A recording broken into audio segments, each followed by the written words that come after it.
So for today, our personal finance topic will be about retirement planning. Ang theme natin, ito yung magandang pag-usapan for retirement planning. No? So ita-type ko sa chat box din yung mga babanggitin ko. No? Wala akong slide today. So please make sure na pakinggan natin maigi. No? Pagdating sa retirement planning, one thing that we would want to say is that one day, your ability to work will slow down. But your money shouldn't. So darating ang time, hihina tayo, tatanda tayo, hihina yung income natin, but the money should not. And only retirement planning only retirement planning will be able to solve that as well. Dapat habang bata pala pinagpaplanuhan na natin siya. When I was reading through before, I figured out, or I learned this from a mutual fund company, na may 20-20 rule in retirement planning. No, so if you wanna enjoy 20 years of retirement, you got to prepare 20 years before. So kung gusto mo mag-retire ng 60 at mag-enjoy ng 60 to 80, may pera ka, minimum 40 pa lang, 20 years before 60, nagsisimula ka na. Alright? Yan yung ano, sinashare ko lagi to sa mga kliyente ko pag retirement ang topic. Alright? Now, tama-tama dahil nabanggit natin kanina na you have to ask questions. These are some of the questions that you should be asking kapag napag-usapan yung retirement. So, syempre, kunyari, tinanong mo, no? Tinanong mo kung ano yung priority. Or ikaw mismo, di ba? Meron tayong 4 pillars of financial planning. Life insurance for breadwinners, health insurance para sa lahat yan, education kung may kids ka, tsaka retirement. And let's say, ikaw ang priority mo is retirement, or one of your top 2 priorities are retirement. These are some of the questions that we should ask ourselves or our clients. Number 1, at what age do you want to retire? Anong age mo gusto mag-retire, Jelay? Diba? And now, dahil bata pa si Jelay, may risk na sasabihin niya 45. Eh baka wala tayong product na at 45 makatulong na kagad. So I usually ask 55, 60, or 65. Pwedeng ganon, no? So parang 55 na yung pinakamaaga for me. So I give options. Jelay, anong age mo gusto mag-retire? 55, 60, or 65? So ikaw mismo, I want to ask you, type in the chat box, what age do you want to retire? Pag retirement ang usapan, laging yun ang first question. Anong age mo gusto mag-retire? Anong age mo plano mag-retire? 55, 60, or 65? I just give those options kasi again, napasok na ako before. May mga client ako na 20 plus, ang sagot nila 40 or 35. So sabi ko, parang wala akong product na mabibigay dyan. Or pwede naman, kaya lang ang laki ng dapat mong ilabas na pera kaagad for you to be able to do that. And maybe magkaiba kami ng ibig sabihin, di ba? So, ibig sabihin lang siguro, maybe they don't want to be employed anymore, but probably do something else. Ganon. So, ito talaga yung mag-i-slow down ka. Type sa chat box, what age do you plan to retire? Sige po. And then, another question would be, what kind of lifestyle do you want during retirement? Anong itsura nung retirement para sa'yo? When you say retirement, di ba? Comfortable life. Anong itsura nun? So, let your client visualize. Siya yung bida, hindi ikaw. O ikaw din. You want to ask yourself, anong itsura ba ng retirement na yun? Sapat na ba yung kakain ka lang 3 times a day? Yun na ba yun? Or there's a more beautiful retirement that you can visualize? Diba? And then, this could be a question. Gusto mo bang mag-retire? Because you're financially free?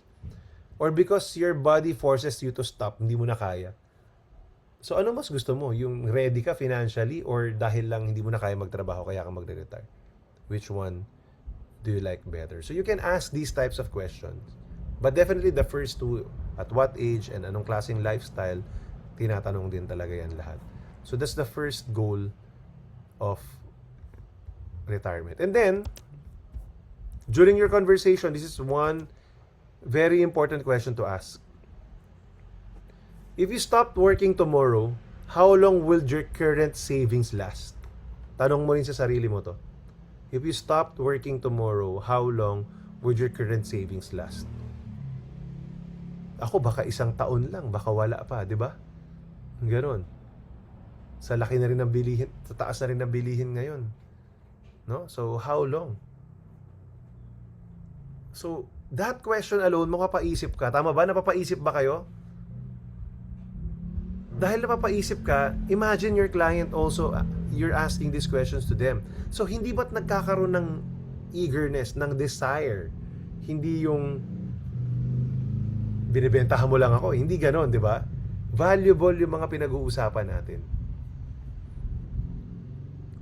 So, ano bang mga ibig sabihin ng retirement? Retirement doesn't mean walang ginagawa, being old, or depending on children. Retirement should mean financial independence, freedom of choice. Yung work becomes optional. Magtatrabaho ka lang dahil gusto mo, hindi dahil kailangan pa. And then maintaining dignity and lifestyle. Yan, let me type it here. No, financial independence, freedom of choice, work becomes optional, and then maintaining dignity and lifestyle. Agree ba kayo na yun din yung mga gusto natin for retirement? So, ito yung goal natin.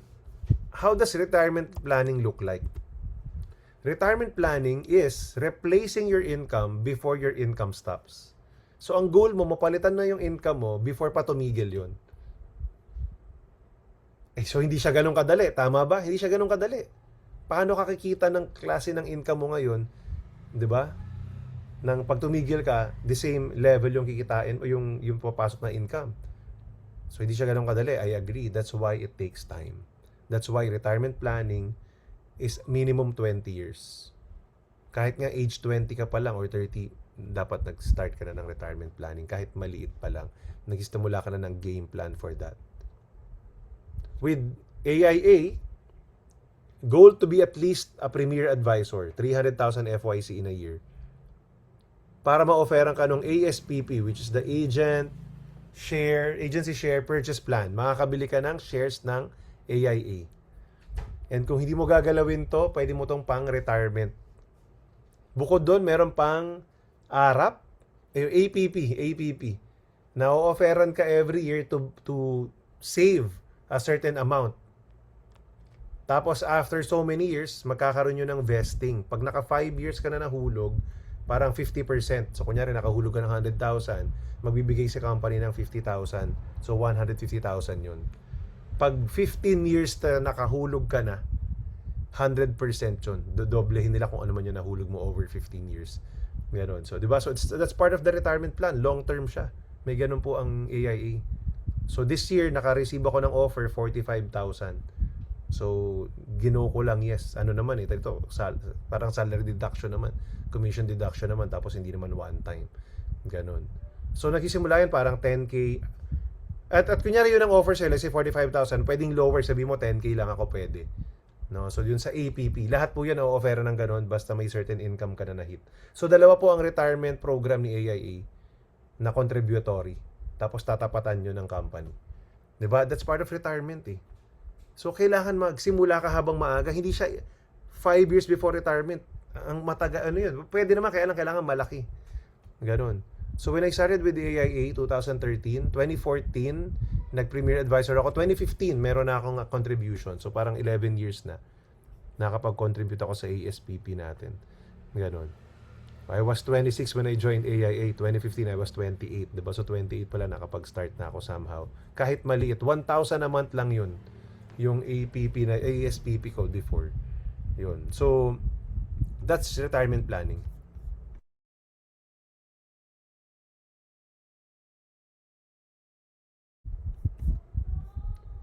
So, the retirement planning for most Filipinos, no, ang problema natin, most Filipinos rely on these things. Children, SSS or GSIS, tsaka small savings. 'Di ba? Pag nag-retire tayo, medical expenses rise. Tumataas 'yan.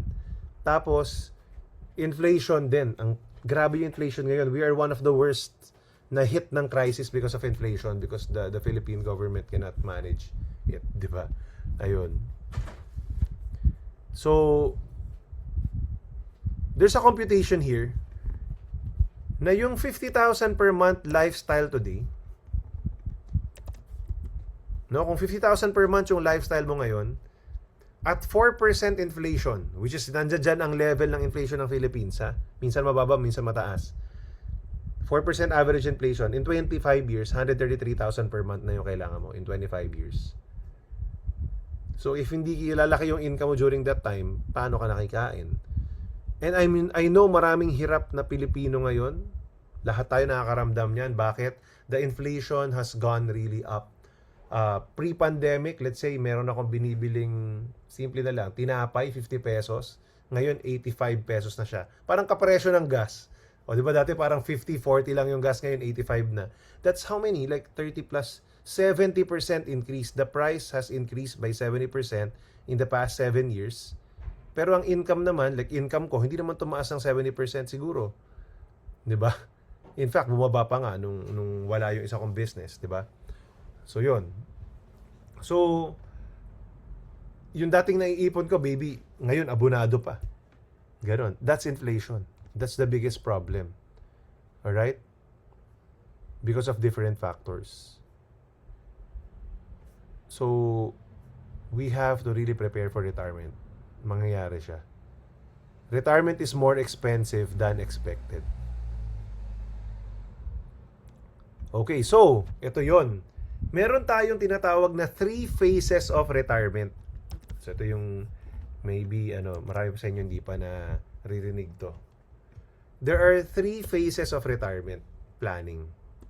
The first phase is accumulation phase. Ayan, tinype ko sa chat box ha. Accumulation phase is the first phase. From age 20 to 50, accumulation phase pa yan. Mahaba siya, 30 years. Building assets, investing aggressively. Mag-invest ka sa Bitcoin once in a while or crypto. Okay lang yan, wag lang lahat. Mag-invest ka sa mga stock market, etc. Unti-unti, mag-monetary ka. Diba? So marami ka dapat mag-investan, kaya dapat lumaki rin yung kita mo. Alright? Tapos protection and growth. So may insurance din. May endowment ka rin. Life insurance, tapos may growth ka. Sama-sama yan. Phase 2 is preservation phase. Pre-retirement na pagpapalapit na sa retirement, ang goal mo na is to reduce the risk. Bawasan na yung mga risky investments kasi papalapit na like 10 years or less na lang eh. Protect capital. Hopefully may naipon ka rito para protektahan natin yung capital natin and then increase income producing assets. So hopefully by that time may mga endowment plans tayo, meron tayong mga monetary, di ba, na nagbibigay sa atin ng income, meron tayong rental property, etc. Ganon. Dividend paying stocks, etc. So those. MP2, yan, nakapag-ipon ka na, malaki na siya. Alright? Sama-sama yan. Hindi lang po AIA ang sagot sa retirement. Again, we're talking about personal finance here, not just selling. Alright? And then lastly, distribution phase. Pag nag-retire ka na, the goal is, may malaki kang amount, nakakapag-withdraw ka sustainably. Diba? Imagine, yung monetary mo, yung dividends alone, buhay ka. No, parang ganon. So, gaano kalaki yun? Computein mo. Magkano? O, pag wala ka pa dun sa amount na yun, magtrabaho tayo, magbenta tayo ng marami. Diba? Mag-build tayo ng malaki negosyo, mag-recruit ka, mag-build ka ng team para kumita ka ng malaki, makapag-invest ka doon so that you can live on interest. You generate passive income, ganun nga rin yun, living on interest. And then, maintain mo yung lifestyle mo, hindi naman sobrang bababa. So, yun yung 3 phases of retirement. Accumulation, kalamihan sa atin, nadudun pa. Next is preservation. Hopefully nakapag-ipon ka hanggang 50s para pinipreserve mo na lang siya. Lower risk, tapos nagtatrabaho ka pa rin, so unti-unti na lang but lower risk na. And then distribution. Pwede kang tumigil ka na ng work, nag-reap ka na ng rewards dun sa retirement. Alright? Okay ba yon? No? Okay ba yon na 3 phases? Type nga sa chat box, ano yung 3 phases? Sige nga.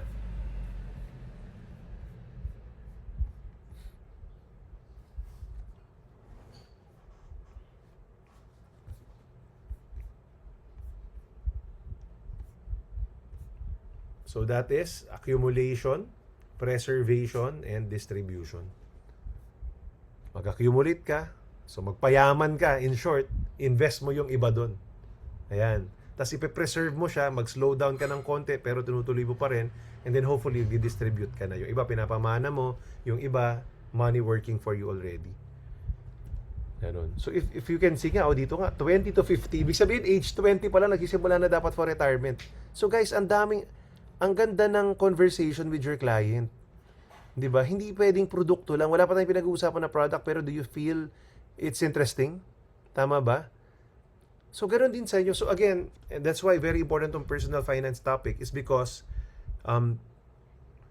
pag natutuhanan mo sa sarili mo, may epiphany ka, mayroon kang aha moment, hindi ba't mas excited ka rin i-share ito kasi alam mong kailangan nila?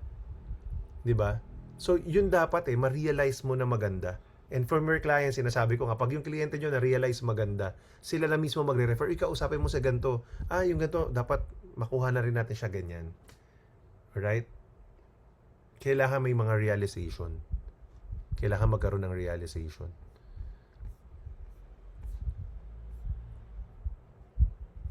So, how much do you need for retirement?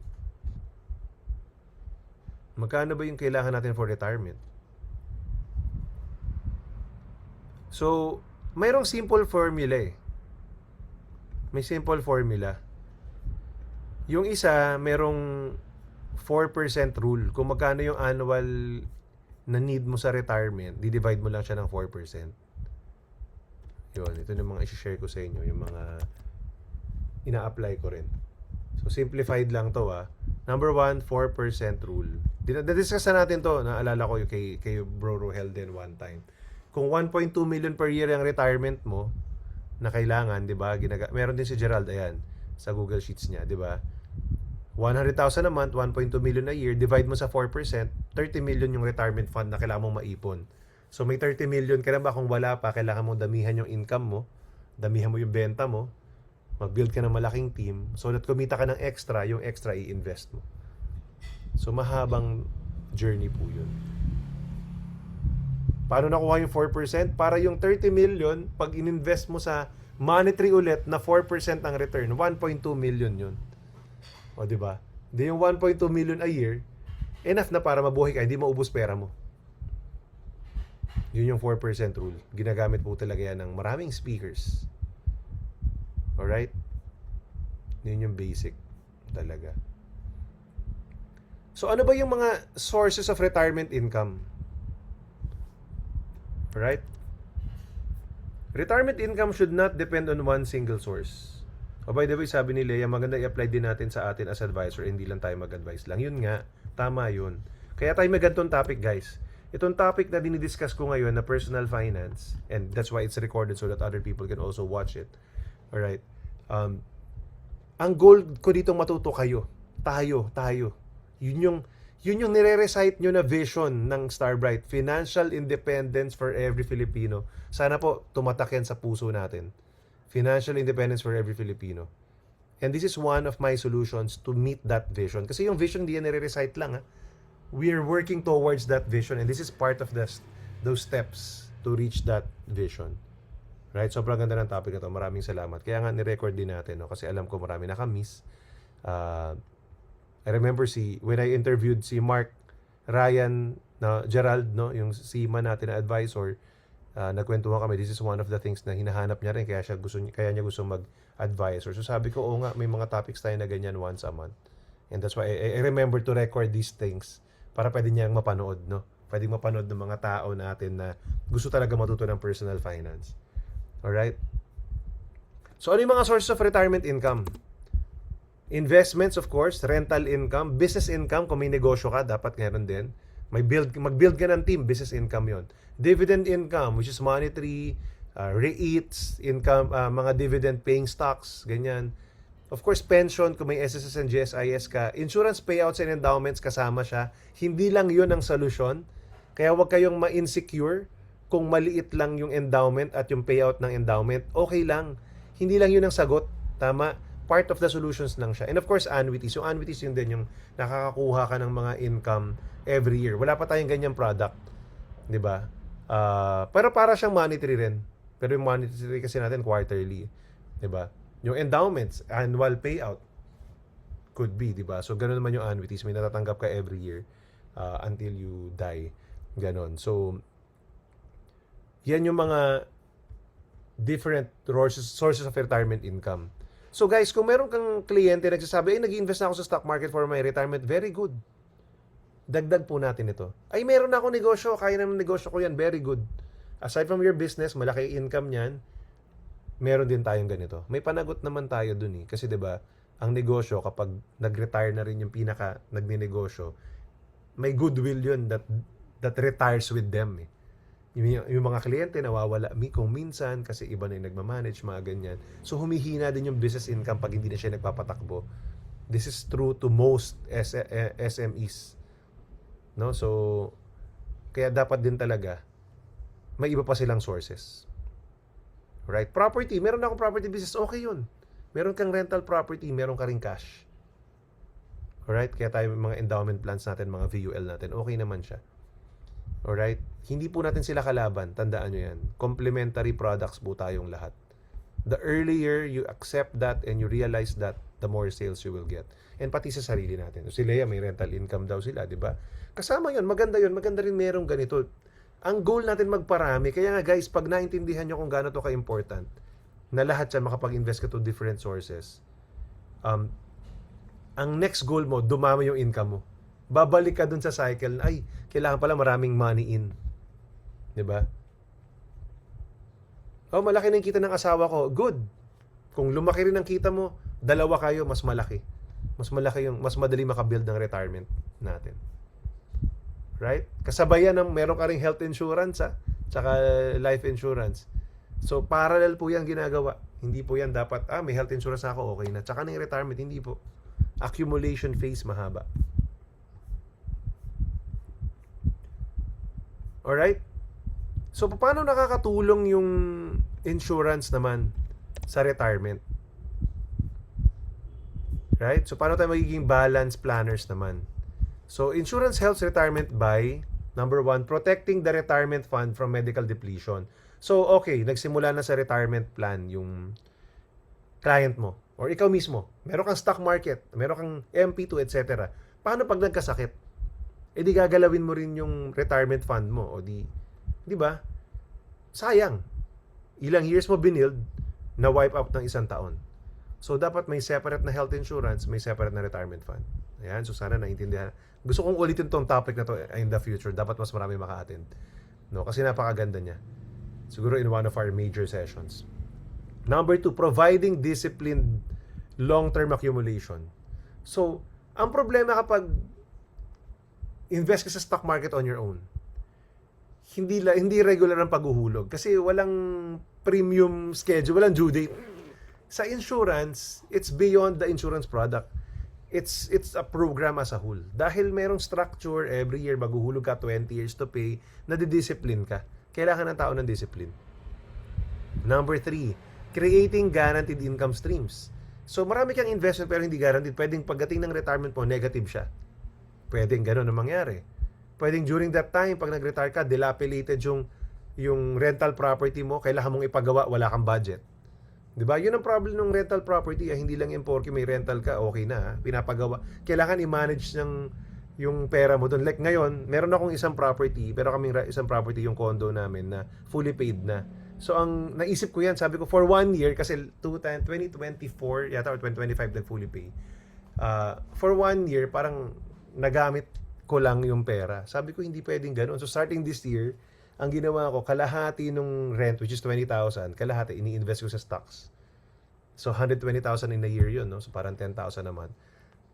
Worst comes to worst, pag meron kailangan ng repair, may pagkukuhanan ako, di ba? Hindi magagalaw yung pera ko ngayon. Something like that. Di ba? So, kailangan may discipline. Paano kung walang discipline? Di ba? So, insurance products give discipline to our clients. And of course, lastly, preserving family wealth. 'Di ba? Yung with insurance alone, with guaranteed products alone, na preserve yung wealth. Hindi man ganun kalaki yung income or yung returns, pero walang talo rin, especially for the endowment products. So without critical illness coverage, cancer treatment may wipe out yung buong retirement savings. Pero kung may coverage ka, okay, meron kang pera from AIA, intact pa rin yung retirement mo. Right? So, retirement plans fail more often because of health problems and not because of poor investments. Diba? Kaya pinaka magandang investment pa rin is health. Right? Pinaka magandang investment pa rin yung health. Alright? So, I'll give you a few scripts for positioning, no? Number 1, the goal is not just to retire. The goal is to retire with dignity and choices. Kaya, hindi ba sa mag-retire lang, dapat afford mo pa rin yung lifestyle na gusto mo. That's the first script, emotional dapat. The second script, you create urgency. Retirement planning is expensive mainly for one reason, delay. Nagiging mahal ang retirement planning kasi dinidelay natin. And lastly, kung protection naman ang script mo, we're not just building wealth, we're protecting your future lifestyle. Gusto natin ma-make sure na yung future lifestyle mo, mamimit natin. Alright? The common mistakes that we have, we start too late. We rely only on pension or SSS. We underestimate inflation. Walang health protection. Nagde-depend sa mga anak. Tsaka pinaprioritize yung lifestyle today over retirement tomorrow. Dapat balance lang. Alright? So lastly, retirement is not an age. Retirement is not an age. It's a financial condition where work becomes optional. If dumating yung time that work becomes optional to you, basically you can retire. It's not about age. A lot of time people just retire because they cannot work anymore. Yun lang naman eh. Diba? And we don't want that to happen. Habang bata, habang able tayo, habang strong tayo, we really should start preparing for it. Alright? So, type nyo nga dyan. I want you to share what's your biggest takeaway. No, type in the chat box or in the comments ano yung biggest takeaway nyo dito sa sharing na to. Ano yung pinaka-impactful na narinig nyo or nabasa ninyo or sinabi ko na feeling nyo sa poll, tumama din sa inyo, no, na nagising din kayo. Na probably if you share this with your clients as well, sila rin mismo ma-realize din nila. Kasi again, the best way of selling is sharing.